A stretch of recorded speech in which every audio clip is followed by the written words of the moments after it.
You know that I am really, really obsessed with the Kanye West, Kim Kardashian, Skeet Davidson saga. I am. I don't care. I don't really follow pop culture at all. This story I'm really, really taken with because I think it actually cuts down to some of the core political issues in America, and also because Kanye West is very, very funny, and also because Skeet Davidson is just not very likable.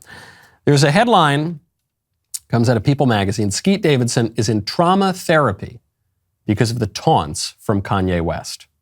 The attention and negativity coming from Kanye and his antics is a trigger for Davidson, and he's had to seek out help. Davidson has been in therapy, trauma therapy, since April, in large part due to his beef with Kanye West. I'm not surprised that Pete Davidson is in therapy. Pete Davidson probably should be in therapy. He's had kind of a difficult life. His dad famously died in 9/11, sort of heroically. I think he was a New York firefighter. He goes in on 9/11 as a hero of that day. And so this is when Skeet Davidson's a kid. Obviously, that's a trauma, and he's engaged in all sorts of destructive behaviors. And now, what, because Kanye West makes fun of him on Instagram, that's it? That's what sends him over the edge? No, I'm sure the guy's got a lot of issues. But Kanye West was absolutely right, is absolutely right, to taunt Skeet Davidson. Skeet Davidson played a large role in breaking up Kanye West's marriage. And that's a no-no, folks. That's a no-no. You don't get to do that. Marriage is sacred and the fundamental building block of society, and some dirty-looking SNL actor does not have the right to come in and take your wife from you. And then he also taunted Kanye West. He would send him pictures, apparently, while lying in bed with Kim Kardashian and say, "Oh, I'm in bed with your wife, ha ha ha." No, you don't get to do that. This story, the reason I'm obsessed with it is it's about a lot more than Kanye West and Skeet Davidson and Kim Kardashian. And yes, I'm aware all of these people have lived extremely colorful, eccentric, in many ways, not particularly virtuous lives. But that's even more to the point, because while they are really wild, crazy examples of Hollywood extreme and decadence, in many ways, they're very human. In many ways, they're representative of a lot of Americans who have kind of messy lives and who have had messy love lives and unclear and conflicting understandings of how we ought to behave. And they're seeing that play out. And all I know is, through these imperfect vessels, you saw Kanye West at least trying to save his marriage, at least saying that he wanted to save his marriage.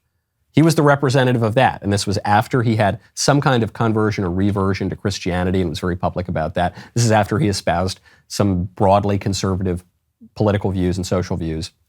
Then you had Kim Kardashian go into a magazine and say, in my 40s, I'm just going to live for me and I'm just going to do whatever I want. It's about me, me, me. Which, she's the voice of a generation. That's why she's so popular. And then you had Skeet Davidson come in here and go and steal another man's wife. So shameful, so dishonorable. And you think, among these three people, who am I going to pick? I'm going to say Kanye.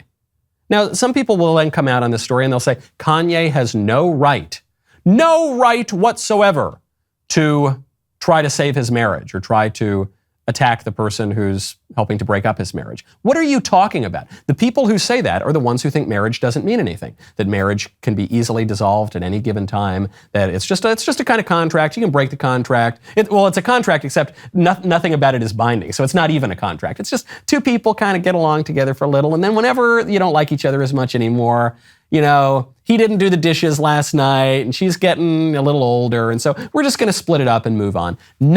No, that might be the lib view of marriage. That is not the conservative view of marriage. And the lib view says we're all individuals and can do whatever the hell we want whenever we want to do it.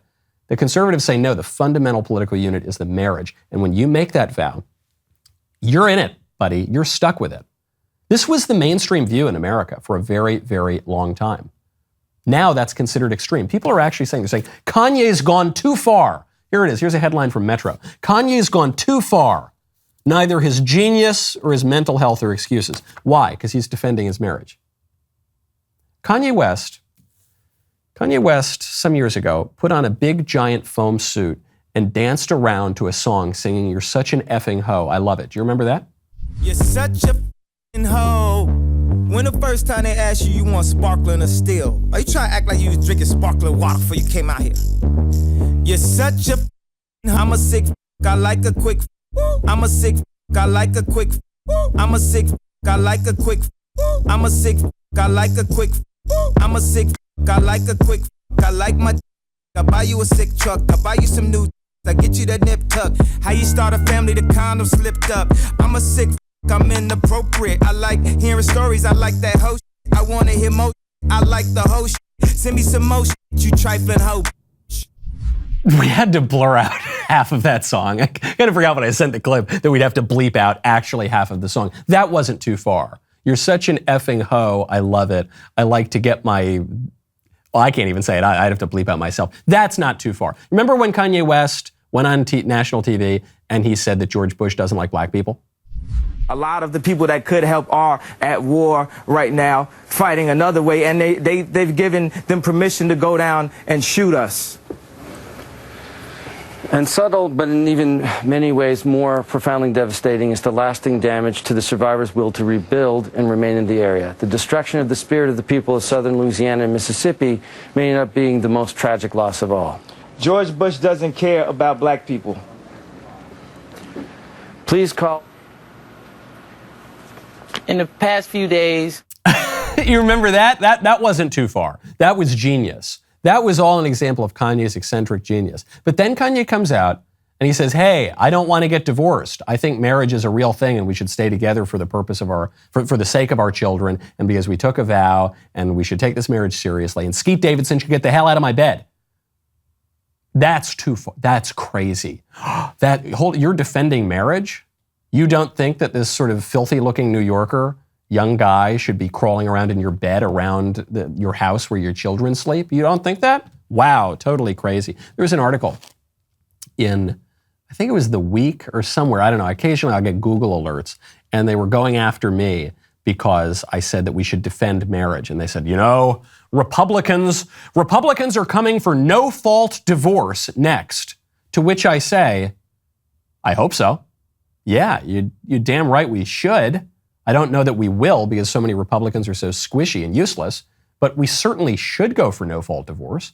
No-fault divorce is insane, and it's a complete aberration in American history. New York did not have no-fault divorce on the books. New York, one of the most liberal states in the country, did not have no-fault divorce on the books until 2010.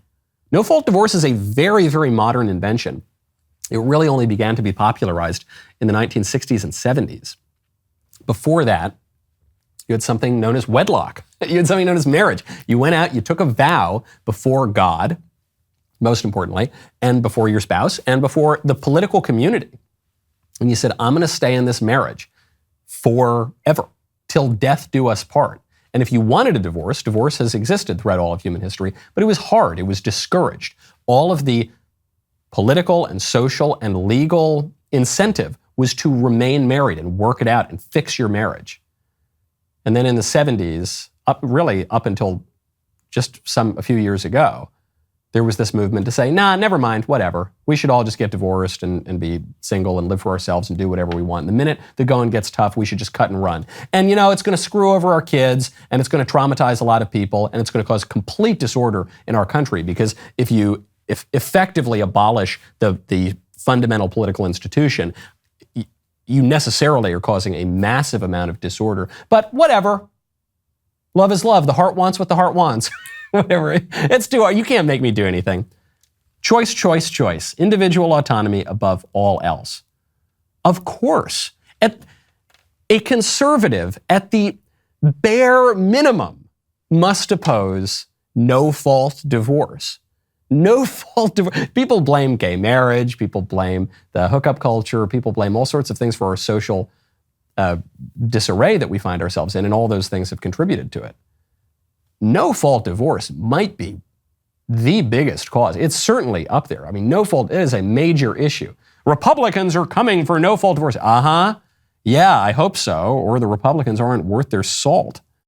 I'm glad you liked that clip. Now, make sure you ring the bell and subscribe. We've now got over 1 million subscribers. I'm very grateful for that. That's cool that this has become one of the largest YouTube channels out there, but I want it to be the very largest. I want it to be #1. That means I need 1 billion subscribers, okay? And that's gonna be a little bit of a lift, but we can do it. Make sure, send it to your friends. Bing, bang, subscribe, ding, dong, whatever you gotta do. We'll see you next time.